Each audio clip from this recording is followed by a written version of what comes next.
ಚಾಮರಾಜನಗರ ಲೋಕಸಭಾ ಕ್ಷೇತ್ರಕ್ಕೆ ಮಲ್ಲಿಕಾರ್ಜುನ ಖರ್ಗೆ ಅವರ ಹೆಸರು ಕೇಳಿ ಬರ್ತಾ ಇದೆ.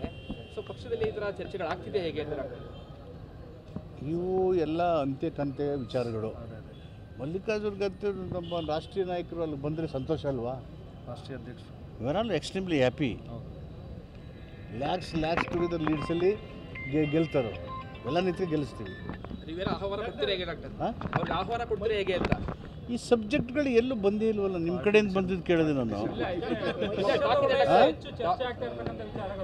ಚರ್ಚೆ ನಿಮ್ಗೆ ಗೊತ್ತಿಲ್ಲ, ನನ್ನ ಹತ್ರ ಚರ್ಚೆ ಆಗಿಲ್ಲಪ್ಪ, ನಿಮ್ಮ ಬಾಯಿನಿಂದ ಕೇಳ್ತಾ ಇದ್ದೀನಿ. ಸೇಫೆ ಕ್ಷೇತ್ರ ಬರಲಿ ಅಂತ ನೀವು ಕರಿತೀರಾ ಅಂತ? ಅವರು ಬಯಸಿದ್ರೆ ಎಲ್ಲಿ ಬೇಕಾದ್ರೂ ನಿಲ್ಬೋದು. ಯಾಕಂದ್ರೆ ಅವರೇ ನಮ್ಮ ACC ಅಧ್ಯಕ್ಷರು. ಮೈಸೂರಿನಲ್ಲಿ IIT ಸ್ಥಾಪನೆಗೆ ಮುಖ್ಯಮಂತ್ರಿ ಸಿದ್ದರಾಮಯ್ಯ ಡೆಲ್ಲಿಗೆ ಹೋದಾಗ ಮೋದಿ ಅವರಿಗೆ ಈ ಒಂದು ಸ್ಥಾಪನೆಗೆ ಸಂಬಂಧಪಟ್ಟಂತೆ ಏನು ಮೂಲಭೂತ ಸೌಕರ್ಯ ಕಲ್ಪಿಸೋದಕ್ಕೆ ರಾಜ್ಯ ಸರ್ಕಾರ ಬದ್ಧವಾಗಿದೆ. ಅಷ್ಟು ಏನು 1000 ಎಕರೆಗೂ ಅಷ್ಟು ಜಾಗ ಇಲ್ಲಿ ಇದೆಯಾ ಏನು? ನಮ್ಗೆ IIT ಕೊಟ್ಟರೆ ನಾವು ಅಲ್ಲಿ IIT ಮಂಜೂರಾಗಬೇಕು ಅಂದಾಗ ನಮ್ಮ ಮೈಸೂರೇ ಕೇಳಿದ್ದು. ಅದನ್ನು ಧಾರವಾಡಕ್ಕೆ ಕೊಟ್ಟರು. ಕೊಟ್ಟು ತಕರಾರಿಲ್ಲ, ನಮಗೂ ಕೊಟ್ಟರೆ ಕೊಡೋಕ್ಕೆ ಸಿದ್ಧ ಇದ್ದೀವಿ.